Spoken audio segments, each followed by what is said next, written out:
Welcome to another episode of the StoneLine Climbing Podcast.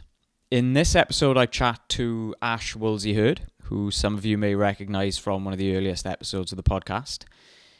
In this episode, we actually chat a lot about Ash's approach to climbing now versus his approach to climbing a few years ago or a handful of years ago.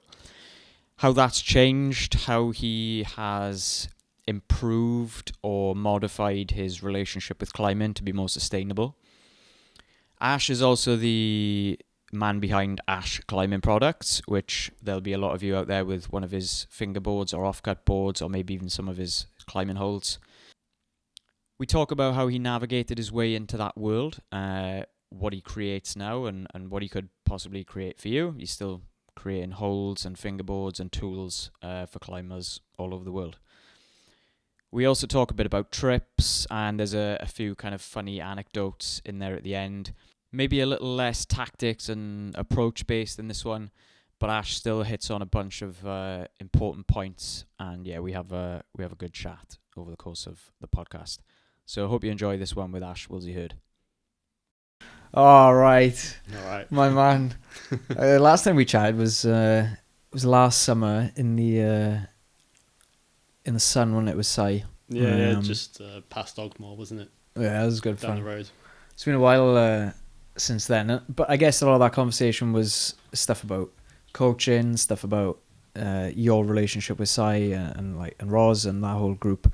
This time I just wanted to chat to you about a bit of a trip down memory lane here or there. Get your kind of thoughts on and your experience on all the holds and the fingerboards and stuff that you've made and how all that came about. Actually, I had a few people ask about that sort of stuff and kind of how you got into it, so we can talk about that.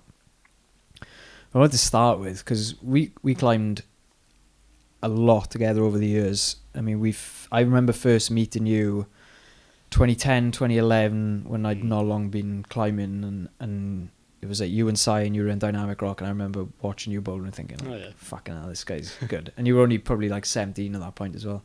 I don't know if I can't remember Dynamic Rock, but I definitely remember meeting you at Foxhole quite early on. Maybe it was then, but I definitely met you. I remember meeting you at Dynamic the first time, and I think you were climbing a bit and we climbed a bit on the board in the back. And then over the years we had. I remember, I think the first mini trip we did actually was up here to do Quiff. You and Priest. Remember we got stuck in the snow near Stanage. That was quite fun. We did that. Then what did we do? We went to Switzerland maybe a few times together. Yeah, we went to Font once together. We went to Rocklands twice together. Yeah, just like North Wales loads. North Wales a bunch. Yeah. And obviously you moved here then, in Sheffield, so I'd come up and visit you, and we'd climb on the grit at bits and pieces and stuff. But what do you think was, I mean, we haven't had a trip actually now for years. I guess, we've started doing different things. You, and this is another thing I wanted to chat to you about. This kind of idea of you being more sustainable now with your climbing. Yeah, I mean, you've had a bunch of injuries. I've had a bunch of injuries, and it gets hard, doesn't it? How was your climbing changed in the last sort of 7 or 8 years? Because from my recollection, you correct me if I'm wrong, your peak was maybe around 2018? Around about then, yeah. So around about that time. So I'd say, basically, I think around about that time, that's mostly what I was doing. And then since then, I've just picked up, just got a bit older, gotten more responsibilities, more things that I need to maintain or take care of, and just do. I mean, probably climbing's mixed into it, but sort of outside of climbing. Yeah, okay. So I'd say at the time when I was climbing quite well with you guys, I had a job at the foundry, but it was sort of very sporadic hours. Mm-hmm. And then outside of that, probably wasn't really doing that much. I go to work, I'd train, I'd go home, eat, sleep. Yeah, that'd be it, really. Yeah. So you were living and breathing climbing, I guess. But yeah, essentially, it was pretty sight. I'd climb by myself quite a bit as well. If I wanted to do something, I'd just go off into the peak, bring a bunch of pads with me, and then come back home. Might have done something, might not have, but do you go climbing on your own much now? No, very little actually. Really? I think that's one of the other big things that's changed as well. Like, it's become a lot more of a social thing for me. Okay. Like, it's just, I don't know. Again, it feels a bit more sustainable that way for me. Yeah. Is it you just share the psych with other people and then you're happy trying whatever they're trying, or do you still have an agenda when you go out and like, I want to try this or that? Actually, I've gone quite bad because I've lived here for so long. Mm-hmm. A lot of the stuff that's like relatively easy access, I've had to go out like either done, or the stuff that I can't do. Okay. So generally, I just like being outside and I like being Yeah. with friends. Yeah. So I don't normally have too much of an agenda. If people like have something they want to go out and do, then I'm quite happy to just join them. And like, if they're psyched, I'm happy to be there. And like, if I can help, I'll try and help. Yeah. So you'll go to places where you've maybe not even really got anything to do and just either repeat stuff or... Yeah. I mean, like, there's always, like, is a peak district. There's always something that you've not done or, like, haven't had to go at. But, again, whether it's quality or, like, whether it's something that you want to do is, like, pure there. But, yeah, generally, I'm happy to go out with friends. And there's still places that, like, I've not visited. Like, the other week I went to Filthy Crag Q, which is near Crackcliffe. Never even heard of it. It's great. It's a really nice little crag.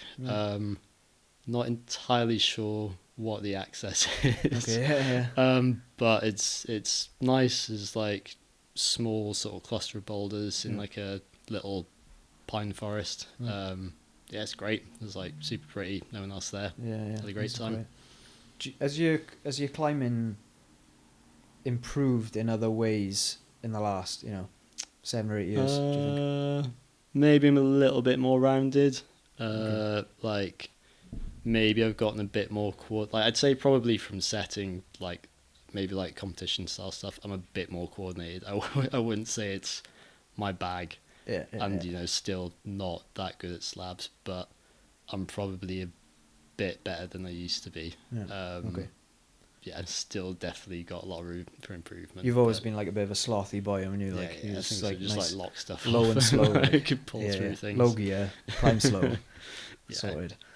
It'd be fun actually to maybe next time I'm up, like, just go and do a circuit down the works or something. Yeah. I mean, like, depending on what you want, like, I'd say each different climb centre in Sheffield has its own sort of like style. Like, the works is I'd actually say the works is the like general circuits, like outside of say Unity or the competition, I'd say are quite technical and almost have elements that lead you more into like outdoor skills. Yeah. Because I think what I've noticed there is actually because they've got something like quite like harsh angles, you get to move around corners and like you're moving around features a lot, aren't you? Yeah. And I'd say probably a lot of more modern walls perhaps don't have that. They like build their features through volumes. Okay. And they're not quite as like harsh or angular. But that means that like you just move around these kind of features differently. Yeah. So okay, what are some of the other walls there? Maybe obviously depot where you work, and maybe somewhere like Foundry. How would you say the styles vary in those places?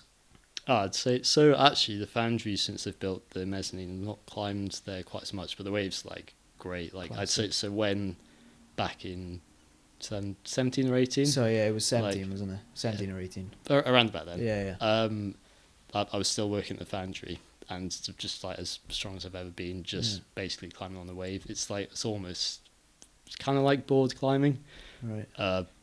But there's also just stuff you can do with it, like because it's got features. Yeah. If you've done a boulder, you can then just like eliminate. You can just do like features for feet instead. Right. Okay. Yes, I guess you just get a lot of options. It doesn't look that steep. I mean, that was actually something that was interesting when we chatted to Jerry earlier. He was saying about, obviously these days all commercial boards pretty much start at 40. And he was like, yeah, a lot of the climbing that he did or that he thought was beneficial for him was on like 30. Yeah, I mean, I think that's quite relevant to the UK. Like, we don't have a lot of stuff that's like super steep. Do we? Like, it's generally like, you do have steep-ish stuff, but you don't have a lot of like roofs or anything, do you? No, and I think you get more roofs than you get flat 45 panels. Okay. Do you know what I mean? I feel like you get a lot of slab, a lot of vert, some good amount of gently overhanging, and then maybe like really steep. Or I guess like you do get quite like, if they are like boulders, you might have like a sort of bulge, so you might get a bit of steep into like sort of slightly more rounded. Like, I mean, there's not many flat panelled boulders that I can think of in the UK that are, you know. You got like the Bouldering, haven't you? And Yeah. There's probably a handful of them, isn't there? Whereas like a lot of the harder stuff, I don't know, maybe somewhere like Badger is an exception, or I don't know what spots of time is, whether that's like 40, 45, 50, I have no idea. But I do think, I mean, we noticed it today just in the works. You know, you compare climbing on a lot of the circuits in the works to climbing on a 40 or a 50 board. The holes are just shit. Yeah. You're climbing on garbage, and then you're stood on similar sort of crap, and you've got to like you said, move around these features. Yeah, I do like that about the works. Like they set with small holes. Like I think a lot of more newer style centers like tend towards like macros. Like, I understand like they allow different style of movement, and also say you've got a brand, if you've got a massive hole on the wall, then like it's much more obvious like what your brand is. You can like slap a big logo on it. Yeah. Makes sense, but it's his own thing now, isn't it? Like indoor climbing. Yeah. It's totally different. That was, because they are there in the works. They've got those holes that are like patinary. They're like, have you seen those? They're like, what colour are they? The mint circuit. Oh yeah. They're like dual techs almost. Oh, I get you. Yeah, those things are nice, and they feel. I mean, I think Jules said that they were maybe Rob had a hand in designing those, or they. He could have done. I don't know. He does shape holds. Yeah, but they were sick, and I think that's. Yeah, the setting, you notice the angles and the features, you notice. I mean, when you came up here first, were you mostly climbing? Well, so when I first moved up here, it was only there was the Foundry, the Edge, which is gone now, right, and the Works, and then maybe there's like the Matrix in the university, but I've actually still never been to that one. Right. But really, it was like the Foundry and the Works, so I just climbed to the Works loads. Yeah. Do you still rate that? The Works is like a place to climb, yeah, for sure, definitely. Like it's great, and again, I think it's nice that so at the moment we've got a deal with, like through work, that we get a discounted entry there, and then they get a discounted entry with us. Okay. Which is just nice. I think it's nice to be able to roam around like different centres and just like get a taste for different styles. Yeah. And like when you look at Unit E and you look at, you know, that spray thing in there, and you think, you know, how different that is to like everything else. Yeah, they've just reset that, haven't they? Oh, right. Okay. Oh yeah, sorry. Well, they have just reset that. Right. Yeah. That is something that I'd like to use a little bit more. I'm super bad actually, like open-handed, so if I'm quite reliant on like having my fingers flexed. Yeah. Okay. As soon as you sort of take that out, and you've got to sort of use your lumbrical, like, be a bit more open-handed, like I'm garbage. Yeah. I get, you know, do you think that's like a style when you were doing comps as a youth, or even as an adult when you come up here, that you just didn't have to do as much? I don't think the holds were about, to be honest. I think so I remember doing like competitions of the works, and they would set with like a lot of volumes, but it would kind of be like almost compression and like pressing, and like maybe they'd be volumes, but they still have like kind of harsh angles on them, so they might be kind of square or triangular. But that does sort of give you like something to like pull on and squeeze. Whereas the new style holds now, they kind of like open-handed like slopes and like pinches and stuff. I just don't think you can. The angles aren't there to use in the same way. Has setting, you know, I know you do more setting now in the last few years than you used to do. Has that changed your climbing in any way? Yeah, I'd say so. So there's been a few years when, I mean, like in positive ways, and then sometimes in like kind of more, not necessarily negative, but like fatiguing, I guess. Yeah. So like, for example, a few years ago, I fully ruptured this pulley in my hand on the boulder that I set. Yeah, no, exactly. So things like that just probably wouldn't have happened had I not been on that set, or you know, hadn't again I set that bolt for my job. I did it during testing at work. Right. I've done like a few other just like little niggles sort of through work. It does mean at points, like, let's say at points, I have to continuously be climbing. Like, it's something which I can't drop out of too much, just because I just get injured. Yeah, that's what I was gonna ask. How you deal, you know, if you're carrying a tweak then, and you've got to set and test. How are you managing that? Luckily, it doesn't happen too often. Sorry, the other tweaks I've gotten really was, so say that was the main one, blew my pulley up, and then after that I couldn't set or strip boulders. Yeah. So that took, I can't remember when I started working again, but it took about 9 months to fully heal. But I'd say that's... Were you on the jet wash in that time, were you? Yeah. Heavy. But I'd say that could have been rehabbed like quicker. It was more the frustration of that was kind of like I'd done it, partially led up to it, I think, through overtraining. Okay. And like, I think I was particularly unlucky. I kind of did it by like, I caught a jug. I like swung really far out, and I went to readjust right at the end. So it was like a very high like pressure move for my finger. Yeah. But I think I'd led into that by like just having just too high a load in my own training, and put like setting on top of that, and then like probably not getting like feeding myself enough properly, and like trying to have a social life on top of that as well. Just trying to do too many things. Yeah, basically just wanting to like, I think that's one of the things which I struggle with, is like there's too many things that I want to do or want to be able to do, and like can just compound into an injury. Yeah. But sorry, after that I was like, I just didn't climb for quite as much for maybe a year or so, which I really didn't mind. But what I was finding was then that I was getting little like tweaks and niggles while I was still working, because I wasn't climbing as much. Like I might climb just on the days that I set, and that actually turned out was just not really sustainable for me, because that's not enough for me to just have the I don't know, I guess like robustness to stay uninjured on a set.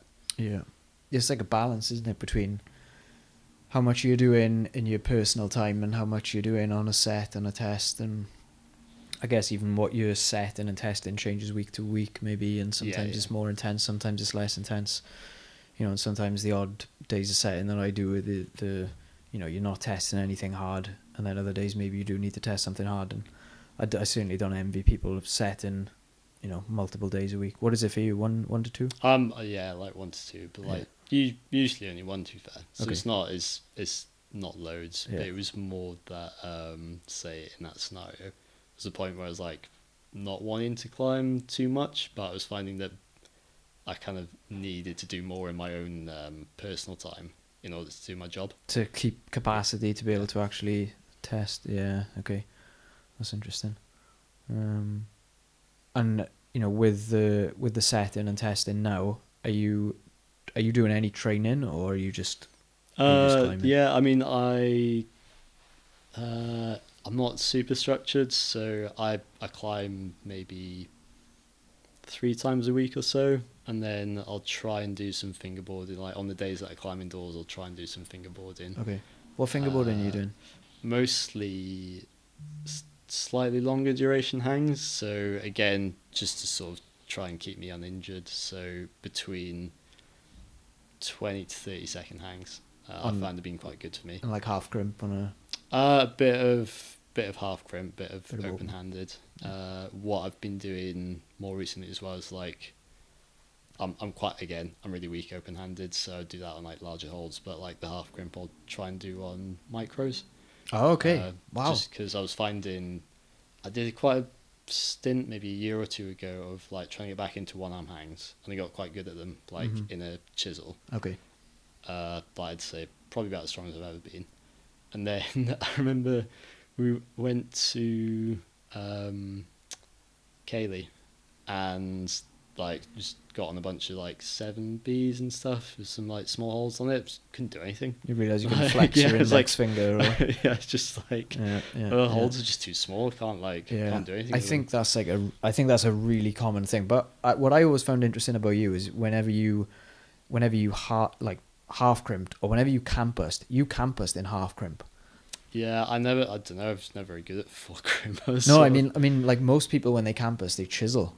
You know, you're like chiseling a campus rung. You used to half crimp a campus rung and do 158 static, and it basically wasn't campusing. It was like, okay, you campus the first move, you do a one arm pull up to lock off rung 5, and then you just let go with your other hand to go to 8. It's like your campusing was not campusing. But I think that's a common thing that people, and I've had quite a bit of this with some of the guys that I work with, is this let in the index finger just straighten out, and then suddenly you're in this way more open chisel to open grip.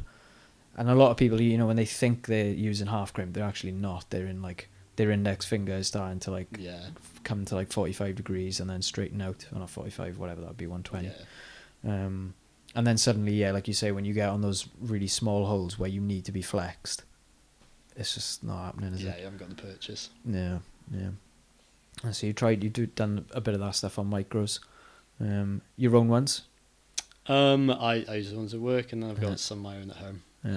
So depending on like if it's winter, I might do it at work. If it's summer and I don't want to be indoors, I'll do it at my house. Have you got a board at home? No, I've got like a sort of semi-open garage. So I've got like fingerboards that are like conditions wise essentially outside. They just don't get wet. Oh well. Okay. And then I've got a squat rack. Right. Kind of more for like boards take up a lot of room. And I work at a climbing centre, so I've got access to it anyway. And like, I don't know, in Sheffield, you're so lucky with like the amount of climbing centres you got about, and like the opening hours as well. Like, my work opens at 6 a.m. So every day.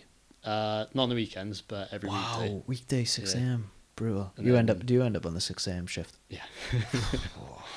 That's heavy, isn't it? 6 till what? Like mid afternoon. Sorry, opening hours or when do I work? No, when do you work? If you go in at 6, when do you finish? It's just an 8-hour shift to finish. Ah, right, okay. Yeah, that's not too bad then. So in the summer, that's alright. You can get out after work and go and have a... Yeah. That's cracking. Nice. Okay, let's chat a bit about the holes then. So I remember when you lived at home and you had a board in the loft. Oh yeah. Did you make some of those holes for that board? Yeah, I did. Yeah. Yeah. So was that your earliest? Yeah, I think it must have been actually. Yeah. Holes? So my dad used to be a builder, and he's got like a few tools that he's kept. So he's got this old mitre saw, which actually now that I think about it is like a bit terrifying. It's like the blade's all rusted. It makes like a horrible noise when you start it up. So I started by like chopping some like maybe some like footholds and like some edges on that. And again, thinking back, I'm like, I should have been using like I didn't use like a push stick or anything. I just like got these tiny bits of wood and like dipping them in, like chopped them up. You're lucky you got all your fingers. I know, yeah. Christ alive. I'm better now. I don't put my fingers that close. Parental supervision. Yeah. But I bought a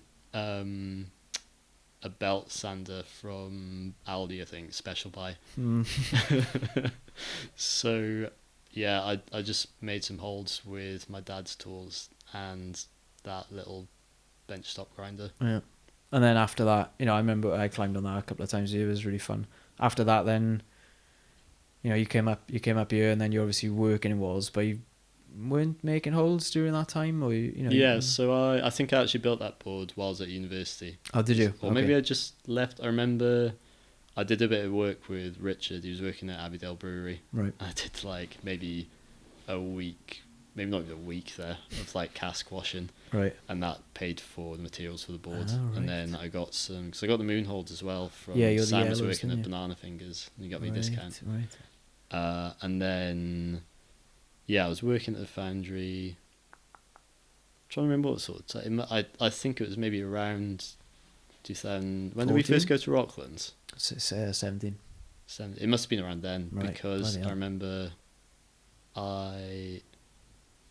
maybe if I start a bit further back than that. Basically, like, so in the foundry there was like the old training board, 40 degrees, I think, something around that. Yeah. But it was really cool. It had like all these old resin holds on it that I think some of like Jerry's holds that he'd made, and they had like some. Did they have Jerry written on them? Yeah. Yeah. I was asking really about those. cool. They're cool. But it was a really good setup, and there's some like really hard boulders on there. Yeah. And they stripped those down, and Will Smith, like Hardwood Holds, like just started making holds. Right. And they bought a load of like really nice holds off him. They're probably still there, I'd imagine. Right. And they'd set the board up. And I don't know, I think I kind of was asked if I could like maybe change some holds around, because I didn't think they'd like disperse them quite as well as it could be. But they told me no. Yeah. So like that, people got like projects and stuff. Don't like fuck about with it. It's like, okay, if I made some holds, could I put more holds on it?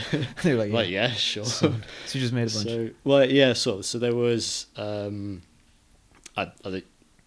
guess. Do you know Sheffield that well? Do you remember London Road that I used to live on, like with Paddy's house? Oh yeah. We drove past that early on. I was showing Jacob. It's a bit of a ghetto, isn't it? Yeah. Yeah. I was like, this is where I had to try and park to stay at Ash's house. It was a nightmare. And I felt like I was going to get robbed every time I like went out the street. How many drug gangs in that operate on our road then? No, me. Yeah. They're all takeaways, mate. Don't get me wrong. Yeah. But yeah, like just off that road, it's called like Hack Space. So people would like donate a few tools, and they're mostly into like doing like programming. I think the guys, when I went there to have a chat with them, they're like, oh, we don't really use like the workshop that much. there's some tools down there, but we'll just send someone down there with you, just make sure you don't chop your fingers. So they just let you crack on and like basically they're nice, but like most of them didn't really know what. The tools so you make some holds then for this foundry board. Yeah, so I made some like really bad holds with some shitty tools, and Rob Napier, who sets there, used to set there. Do you set there still? Do you know? I don't know. Anyway, Rob saw them. Was like, Ash, do you want to use like an actual workshop? Did he like take you under his wing a bit? Yeah, no. He's honestly, it's like I owe quite a lot to Rob, because having my own workshop, I don't think I'd let many people in there. Yeah. Like I don't like. I'll go in with like friends and stuff. They want to have a go at making something. But Rob was like super kind. He got me into his workshop. He like set me up. He had a belt sander, and he made like a jig for it, so it would just sit upside down. And he let me make a few holes with some like scraps he had lying about. And then I can't quite remember how it all happened, but basically Rob let me get a key cut for his workshop and didn't charge me anything for it. He was just like, just pay, get the key cut, and I'll let you use my tools a bit. Which, you know, that's amazing. I'm quite precious to my tools. I don't know. There's not many people that I'd like trust just to let into a workshop. But I also got quite lucky in that one of our regulars at the foundry is a guy called Ben. He is a carpenter, or like makes like nice furniture. And he's again just down the road from the foundry. Right. And just gave me like loads of really nice offcuts, so like bits of like maple and walnut and sapele and ash and oak. So had loads of wood, had free access to tools. Like super lucky, really. Like I don't think many people would really get that chance. Yeah. So I was like, sick, great. And at this point, like I didn't really have like again, I didn't have much outside of climbing, so I'd like work at the foundry, train. It was just nice to have access to like something else to do. Go to a workshop. Yeah, use your hands a bit. Yeah, basically. So I just kept on making like climbing holds and putting them on the board. Yeah. And eventually the owner, Paul, was like, Ash, you keep making these holes, and like I haven't paid you for anything. It's like, do you want me to buy you a router? I was like, sure. Yeah, why not? Winner. I don't really know why he offered to buy me a router, like such a specific tool. But anyway, it just happened that Ben, the carpenter, like just had a router that he was willing to sell, like a little DeWalt like plunge router. So bought that, gave it to me, And then the only thing I could really think to make was like, but I guess for anyone who doesn't know as well, a router is basically like, it's got a rotating blade in it. You can plunge down, drag across. You can make like a pocket or a slot. Right. And the only thing that I could think to make for that is a hangboard. Yeah. So, so this then would have been around 2018, because from my recollection, the first time I used one of your fingerboards was when we went to Rocklands the second time. it was, yeah, no, you're right. It was the second time, because first time I remember using Deru's hangboard a lot because I was injured. Yeah. And I used it. I think I used it basically every day to warm up because my finger felt horrible unless I got warmed up. And we had the one that you'd made with the two slots, the two outer edges, and one there was one middle edge as well, and we were hanging it up. Yeah, I think it was still. I think it still had it's pretty much the same. To be honest, the first hangboard that I did was pretty much the same design as now. It's just what I've done now is like rounded the corners out a bit. Okay. Yeah. So yeah, I think I'd made a few for like friends, and then that was the first one because I'd been making them out of plywood. Really? Yeah, because I swear the one you had on that trip was hardwood. Sorry, that's what I was getting to. Okay. So all the ones I made prior to that were plywood, just because it's like strong and I had access to it. And then I think I went down to B&Q because at the time they just sell like bits of, I think it was beech, and like bits of oak for like a tenner. I was like, I wonder if like this would work. So I wasn't entirely sure how strong they'd be because again I was like got no background. Yeah, there's no formal education in this. No, it's just like got no training in bits woodwork. of wood. Yeah, like what am I going to do with this? I'm like hanging my entire body weight off it. Yeah. So it's like I think this will work, but I don't want to like give it to anyone, so I'll just like take it with us and like have a go with it. Oh, I tested it out on us, like basically. Yeah, it worked out right, didn't it? We had like it was great. Rich and he was probably about mid-80s at that point, wasn't he? So if it handled that, it'd be fine. And then kind of kept going from there. I made a Instagram account and posted a few pictures with some friend sports stuff, and then it was Banana Fingers got in touch with me over Instagram and like, would you do like an order for us? Like, would you do like a batch order? It's like, yeah, sure. Never done that, but they're really sound. How many do they want? They're great. They ordered 50. Whoa, so for me at the time, that was like. Was it 50 the double boy? Yeah, I only had that at the time. Okay, it was just like the full hangboard. Yeah. But I was like, yeah, sick. Like I can do that. But at this point, like I didn't have like a trade price or anything, so they like helped me out with that. I was like, I will definitely do this for you. But what do I charge you? Yeah, basically, what do you want? Like, is like figure out a price. What's the margin? Yeah, both of us because I'm like, I'm just making them all by hand through like jigs and like sanding and. How long would it take you to make? How long do you think it took you to make those 50? That's a good question actually. So I always get asked this, like, how long does it take you to make one or whatever? But I always do in batches. So it'll be like, at the time when I was making that hardwood, it'd be like I'll cut them all on the bandsaw, table saw, and then I'll like round out all the corners on the jig, and then I'll like plunge cut all the holes. And so you just do like a process a day, or like if it's a quick process, like say can't sink in the holes, like do that, and then maybe I could do that in a week. I can't quite remember when I got all my jigs like made. I think by that point I must have had something going, but I went through like a lot of different jigs to make it more and more efficient. Until I got to what I'm like. If I occasionally make hangboards now in hardwood still, but like not super often, but the jigs I've got now are probably what I would have used right at the end, like back then. Okay. Just a quick break to tell you about our online course, Master in Stone.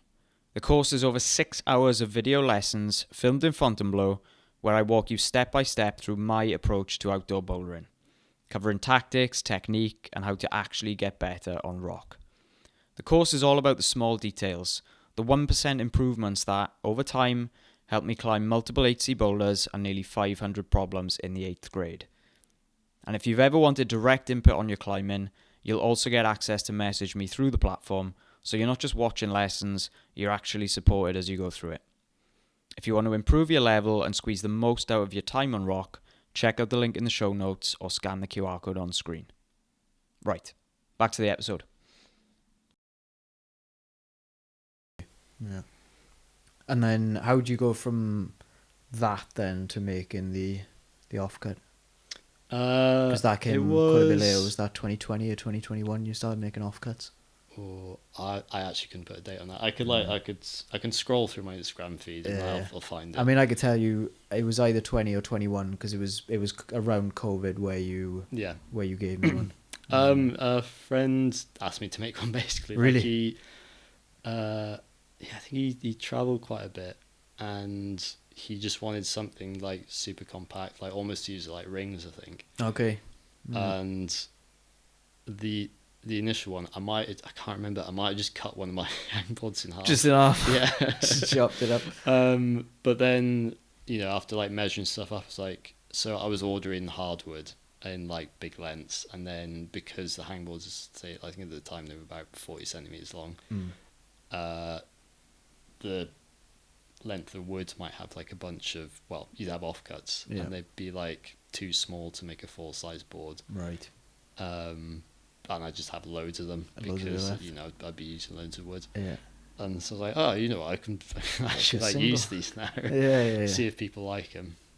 Do they sell more for you now than the double? Yeah. Quite a bit I would have thought by far. Yeah. So I think also just people starting to do like pickups. Pickup training. Like that was, I mean, I guess people have done it for quite a while, but it's certainly got like popular in like, do you reckon last 5 years? I reckon that's pretty, 5 or 6. Yeah. I mean, you never used to see, even 6 years ago, pre-COVID, you never used to see people picking up weight off the floor with anything, really. Maybe you'd see it, I don't know, maybe up here you would see it.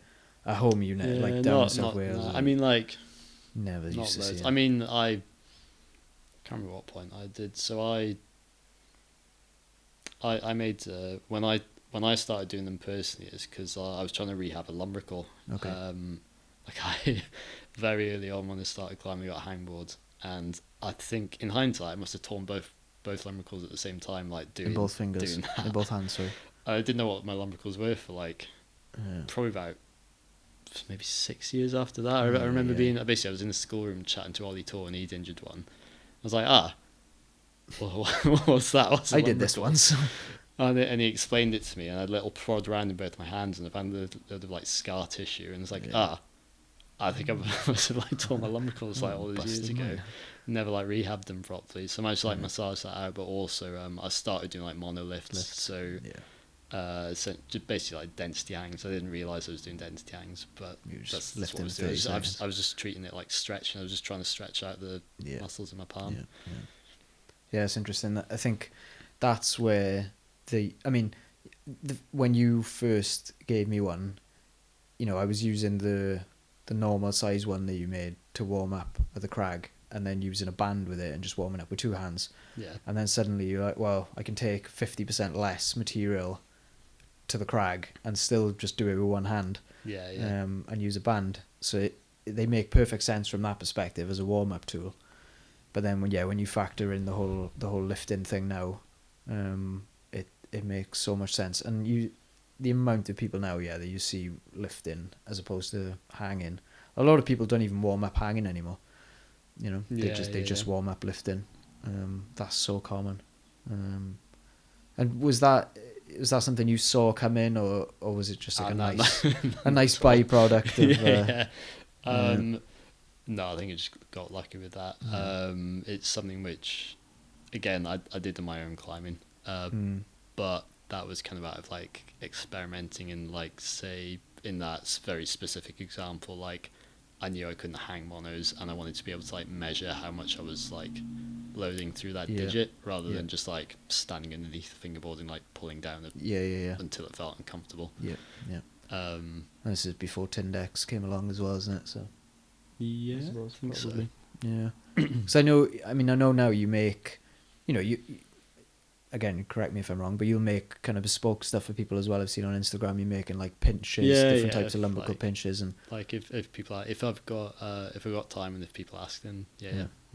So if anyone needs anything specific, go to Ash. Give us a shout. I think that is quite cool. I mean, I've still got, and I use loads, a little pinch block you made for me. Have I sent you a picture of it? Oh, I think someone actually asked. Yeah, in London. Yeah. Did he send you a picture of the one, of my one that you made? Yeah, I think it must be that. It's basically 3 little sheets of ply, one on top of the other, but each of them are a bit smaller, so like you've got 2 different pinches on it. It's like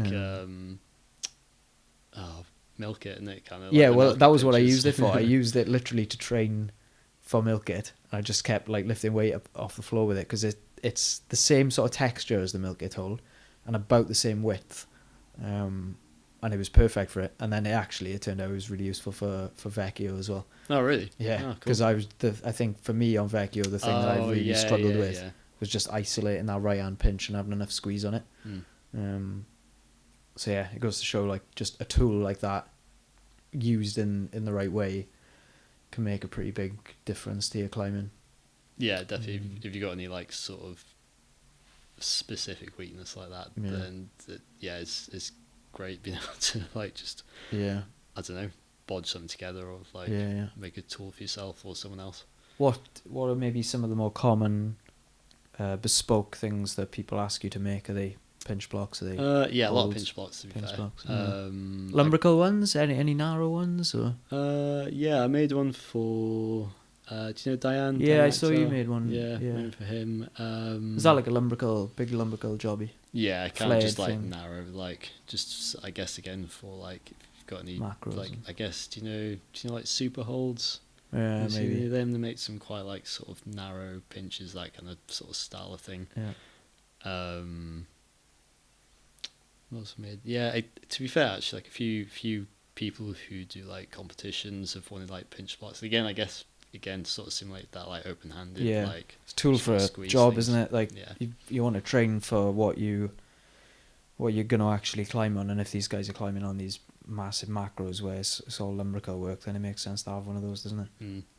What's your favourite thing to make now? Because obviously making the offcuts and those things is, I guess it's batch, and it's just the process you're working through. Yeah, it's just a lot of doing the same thing over and over again. Do you enjoy the creative side of just making bits and pieces? And it's nice. Like I still do. So say in the last year or two, I've made a few friends that like live down the road, and they've got a board in their living room. In their living room. Yeah. The entire living room is taken up by the board. For sake. Yeah. But it's been nice to like basically like get my friend Aaron involved. Like we just made some holds together. So it's been nice actually to just like, I guess I'm not doing anything particularly new, but I'm sharing it with someone else. So it's been nice to be in a workshop and make some holds together and then put them on his board and climb on them. Right. So you get like the full process really of making something, climbing on it. Because I guess otherwise a lot of the stuff you make, you just maybe obviously the offcuts and stuff you use to warm up, but then a lot obviously the holds you just give away and you don't use, do you? So I was going to ask you about being coached and coaching as well, because do you still coach much? No, not really at the moment. I've not done any coaching for a while. Actually, I've sort of noticed that I used to have, say if I was going to teach someone how to like, I don't know, do a rock over or climb an overhang, I've like relatively set way of explaining things, and the last couple of times I've tried to explain to like friends or people who are a bit near, I've been like, oh god, I'm sort of mixed this up a little bit. I've slipped out of it a bit, right. So it's still there, but it's a little bit jumbled. So I'm mostly like setting at the moment. Okay. Well, I mean, when you were coaching more at the foundry and that, you were coaching, was it a mix of kids, adults? Yeah, mostly kids to be honest, but like adults too. At the depot, I used to do evening shifts, and then sometimes I get to teach adults, sometimes like kids, sometimes all over. But I'd say foundry was mostly. I think they did like a lot of like scout groups and like schools, that kind of stuff. Yeah. Did you ever get a chance to kind of coach a team or a squad like? Oh yeah. So I did coach a team at the Foundry a bit, and then at the depot would occasionally teach their squad as well. Right. What was that? Consider for a bit of background, you were coached from the age of 14, 15, is it when you started? Yeah, about that, yeah. Till about 17, 18, I guess, when you left South Wales. And those were, would you say, pretty formative years of your climbing? Yeah, I think so. I found the depot squad like very interesting actually, because the way it was run was the age range was like really quite broad. Okay. So you might have like on the same session maybe like 13, 14-year-olds kind of like say 17, 18. So like Diane Akhtar and Emma as well, like on this team. No way. And they're like amazing climbers. So you were working with those guys back? Yeah, I wasn't their coach. I was like on the session with them. Okay. Like I would give them like a bit of a hand, but by no means like their coach. Yeah.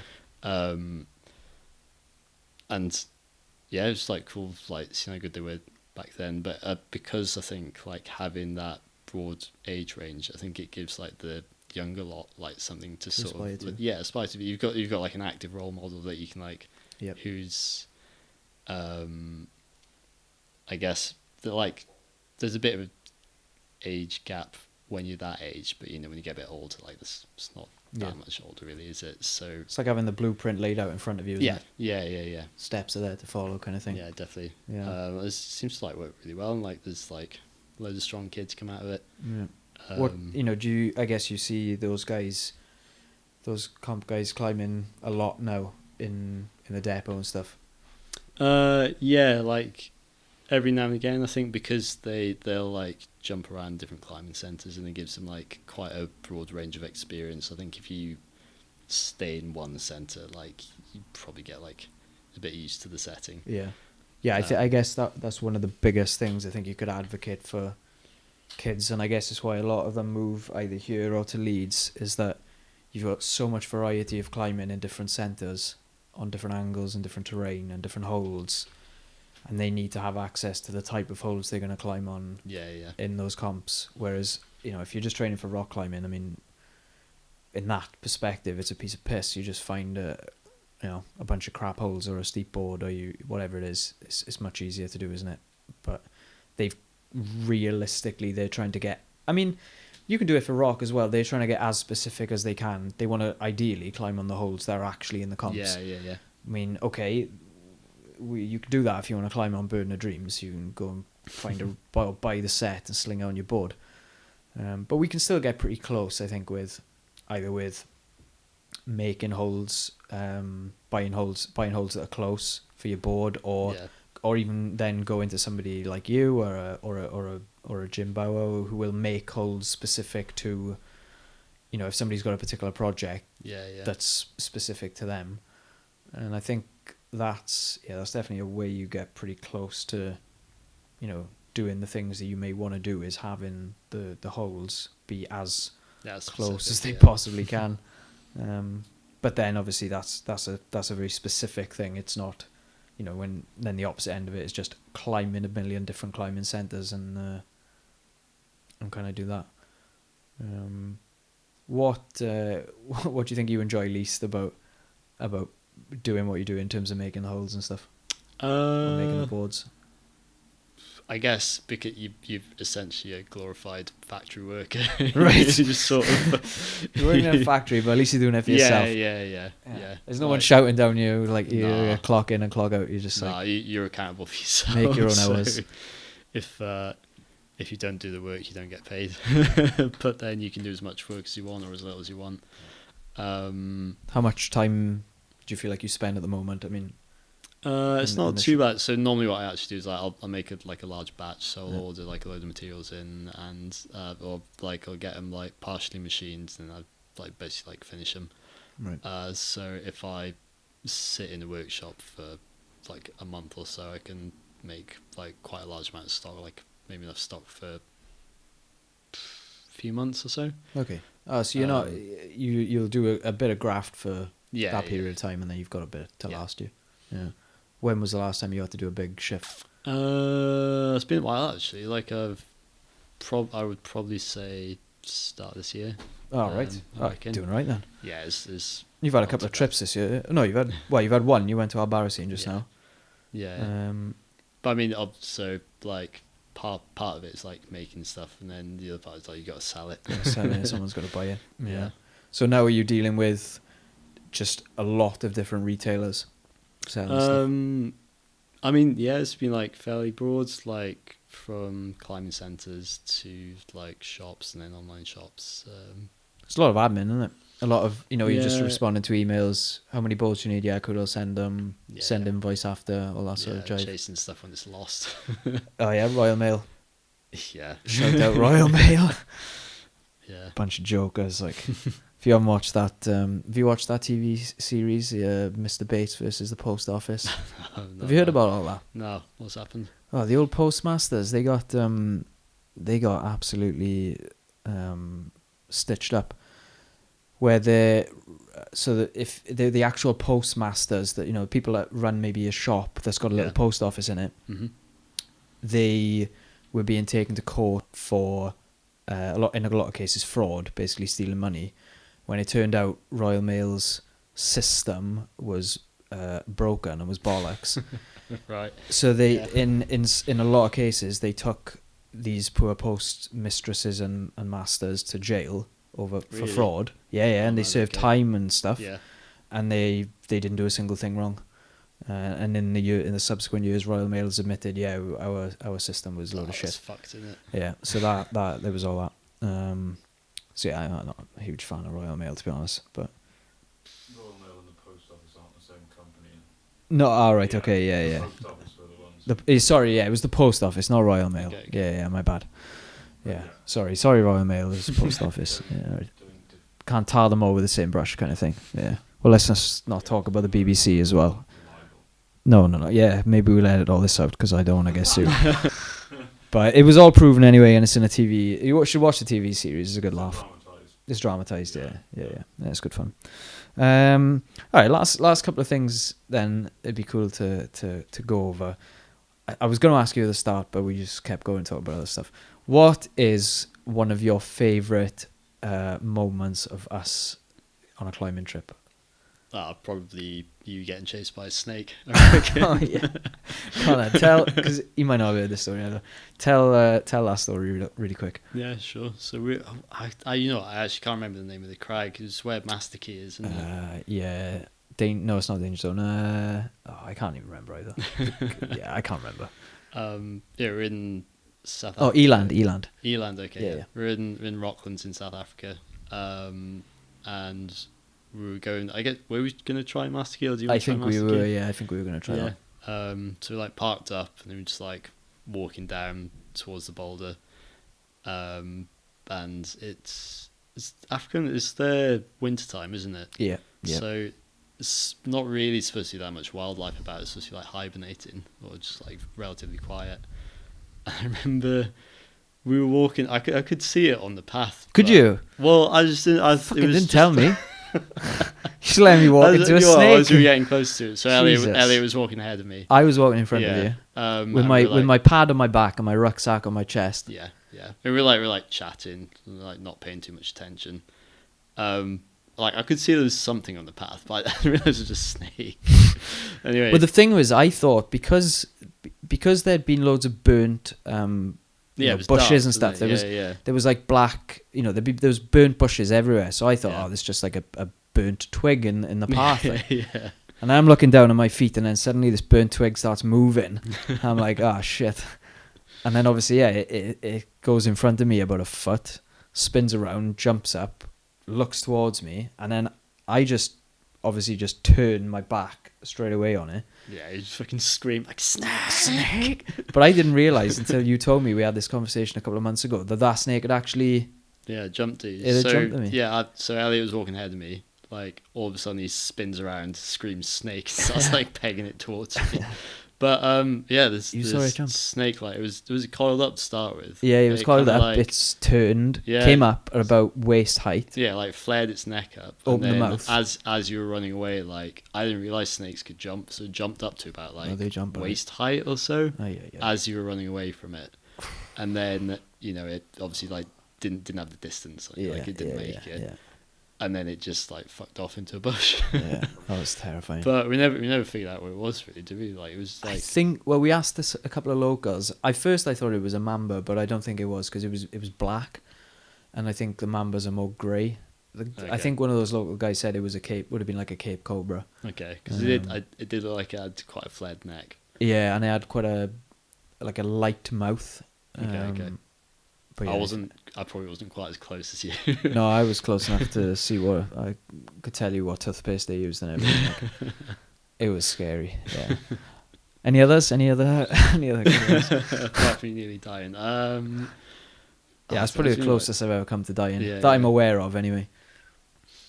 I don't know, it was just like loads of like little bit. There was a time we went to we're in like North Wales or something, and Jordan got that. With this hut for woman, us. Yeah, I knew you were going to come up with this one. This is a good one. Sure. The thing is, but anyone listening to this now is probably not going to find this Nah, it doesn't remotely make any funny. sense, does it? And you'd have to kind of know you almost to find it funny as well, I think. Yeah, you tell it because I've forgotten kind of what it was. We like turned up to this. Was it like a mountaineering I hut? think It it was was a like a mountaineering university club, mountaineering hut yeah. or something. But it was like dead late. It's in like the middle of nowhere in North Wales, and we were trying to use a code to get into it, I think. Right. And we didn't have the right code or something. Anyway, it's like was it like the owner of it, or I think maybe it was like this caretaker lady or whatever came out. She just like came out of her house. Was just screaming like, "What are you doing?" I think she was Scottish. Was she like? Was she speaking Welsh to start with? She might have started speaking Welsh, and I guess you were looking at her like, I was just like dumbfounded. I was like, what is she going shouting on? about? Why is she And then so angry? I just remember like watching Jordan, trying to watch Jordan back, trying to park this van, and she was just screaming at you, going, "What are you doing?" And you were just like stood there, like not saying a word. I was like, Ash, like say something to this woman. Like I didn't know what we were doing. She's gonna lose her rag now.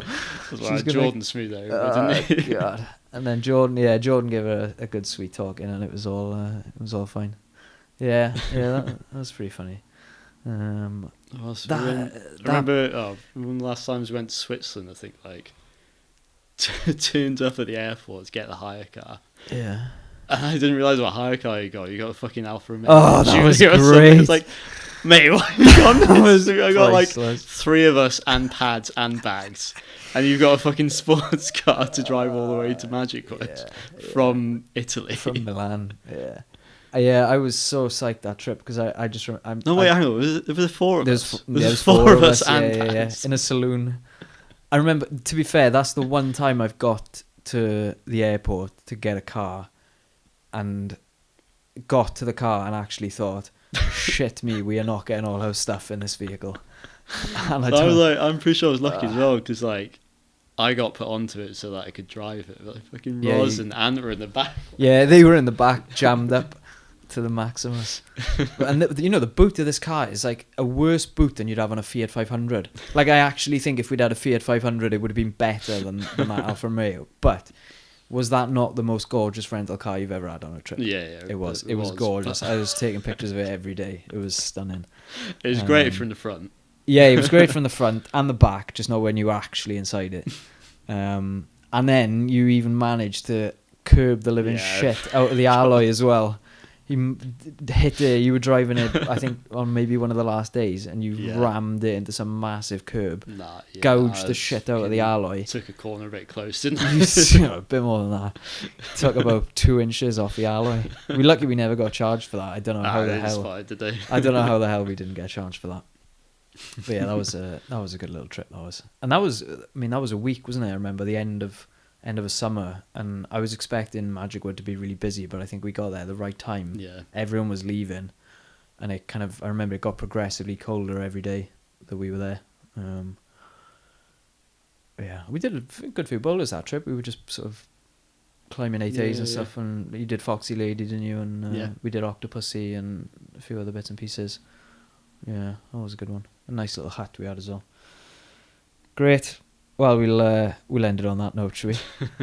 Good fun. All right. Cheers, Ash. Yeah, no problem. Thanks, Good to see mate. you. Enjoyed that. Hope you enjoyed that episode with Ash.